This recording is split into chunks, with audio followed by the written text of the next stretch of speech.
jailed in the house, unable to leave unless a male family member is with you? How about getting whipped if you refuse to wear a veil? How about not being able to report being raped because you don't have 4 male witnesses? If you report it, you'll be stoned to death for having unmarried sex.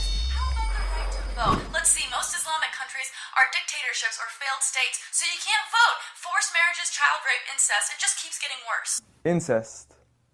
Wow. I'm not sure where you're getting your information from, or if you've possibly mistaken us with somebody else. Why is incest wrong? It's not clear to me that it's wrong. Okay. It's clear to me. There's an evolution. In all honesty, I'm not here to make a mockery out of you. I'm not here to criticize you. I'm not even here to question your intelligence. All I'm here to do is to give you advice. As someone who sincerely wishes the best for you and wishes the best for all of humanity, as a Muslim should be. The first advice I give to you is, please, if you want to talk about Islam, know what you're talking about. Don't be talking about some random news topic that has nothing to do with Islam. If you want to judge Islam, judge it for what's in here and on the Prophet Muhammad, peace be upon him.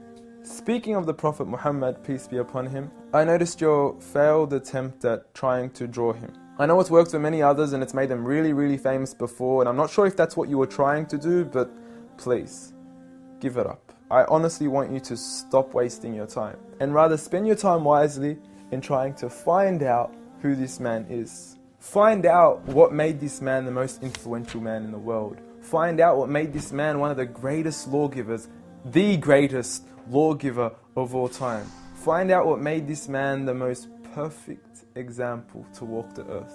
A mercy, not only to mankind, but every form of creation. This is a man who little children would run up to him because they knew how merciful he was. They knew that he would take them seriously despite their age. When he was visited by children, he would pat them on their head, while the fathers of others wouldn't even kiss their own children. At a time when people were burying their daughters alive, he was the one who gave honor to daughters. He was the one who gave honor to women. He was the one who promised paradise for the one who raised one daughter righteously. A man who would treat the poor the same way he would treat the rich. A man who would treat the black the same way he would treat the white. Muhammad, peace be upon him, was a man who his own enemies would call him the truthful and the honest. A man when his enemies would look at him in the eye, they would say, this is not the face of a liar. Even to this day, some of his worst enemies have become the most noble of his supporters after realizing that he was a man of truth. Find out why we love him. Find out why some of the companions were ready to die for him. I don't say this lightly, I mean they actually threw themselves at arrows whenever the enemies would try to assassinate Muhammad, peace be upon him. I ask you to read into the story of a companion by the name of Khubayb, may God be pleased with him, when he was crucified and tortured. And the one who was torturing him would say to him, O Khubayb, wouldn't you rather that Muhammad, peace be upon him, be in your shoes right here, and you be in the comfort of your own family in your own home?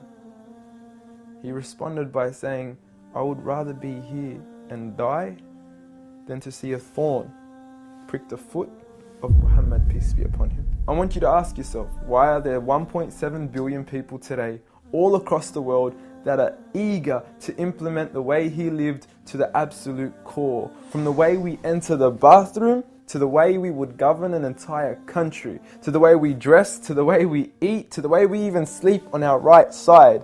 We follow him to the absolute core. So I suggest you stop wasting your time in attacking the man that you cannot faze at all. If God, the creator of the heavens and the earth and everything in between, the one and only, has honored him, who are we to even try to dishonor him? If you don't understand what I'm trying to say, let me give you a quick experiment. What I want you to do is to walk outside tonight. Look at the brightness of the moon and go ahead and spit at it. And see what your spit does to the moon. The same way that your spit doesn't affect the brightness of the moon. The same way that your spit doesn't even reach the moon. The same way that your spit doesn't even faze the moon, is exactly what you're doing when you even try to attempt to dishonor Muhammad, peace be upon him. And if anything, when you do try to spit at the moon, you're only harming yourself. So please, stop what you're doing, stop wasting your time, and try to find out who he really was for your own benefit. Seek my advice. We want the best for you. Peace.